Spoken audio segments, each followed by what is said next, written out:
You can visit our website for the commands in the videos. If you want to purchase other study materials like packet tracer files and other course guidelines, then you can email to us. Follow us on Facebook for further updates. Please do like, share, comment and subscribe so I can quickly deliver more videos on various topics. Third subnet 192.168.2.0/24 and 3.0/24. Likewise it goes.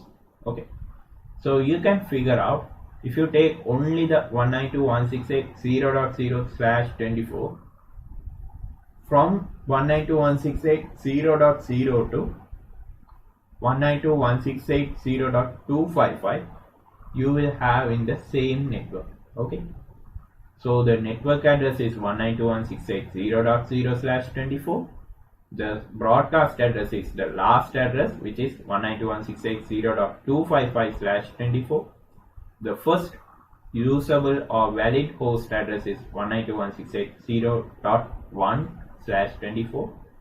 The last usable host address is 192.168.0.254/24. Okay, which is less than the broadcast address. Okay, and the next network address is 192.168.1.0/24. Okay, so likewise the IP addresses flow. You need to practice IP calculations very frequently because this can leave out of hand very quickly. Okay, again and again repeatedly try these calculations and have some notes, then only it will be easier for you to understand.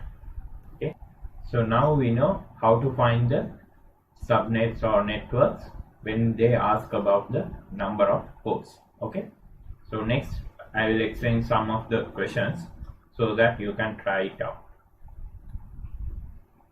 So here you can see 192.168.0.0/16. Okay, for this network, in one question you need to answer for the 505 hosts per subnet. In a subnet, they are requiring 505 hosts. In another scenario, same IP address, if they require 45 hosts per subnet, then you need to answer for that.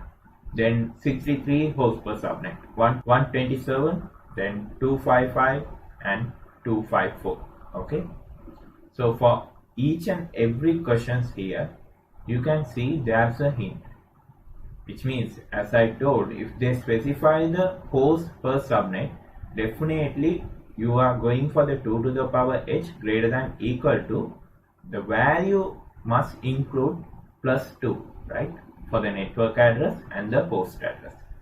It means here if they specify 505, you need to add 2 and 507 should be your calculation. Okay, 2 to the power h greater than equal to 507.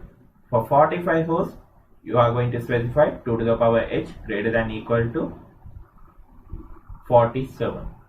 Likewise for 63, you can see the difference if you apply 63 and find the answer, and if you apply 65 by adding 2, find the answer for that as well, and then compare, both answers would be different, right?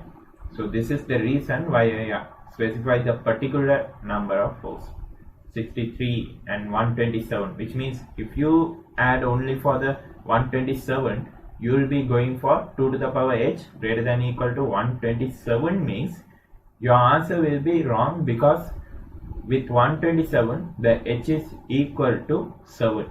Okay, but if you added 2, 127 plus 2 means 129, so that 2 to the power h greater than equal to 129 means here you will get h equal to 8, right, which is going to give you 256 IPs. Okay, so likewise you can try other questions as well, and 172.22.0.0/28. okay, and 12 hosts per subnet. For the next one, 172.22.0.48/28, okay, which is a subnet of the previous one specified here. Okay, I'm just explaining you some of the important points here. Okay, so that you will have a broad idea about the exact questions. So in this question they are asking 8 hosts per subnet. Okay, so here your first network is going to be 172.22.0.48 only. Okay, it's going to start with that 48, and after the calculation the slash number might change and all that. When you perform the calculations you will understand. Okay.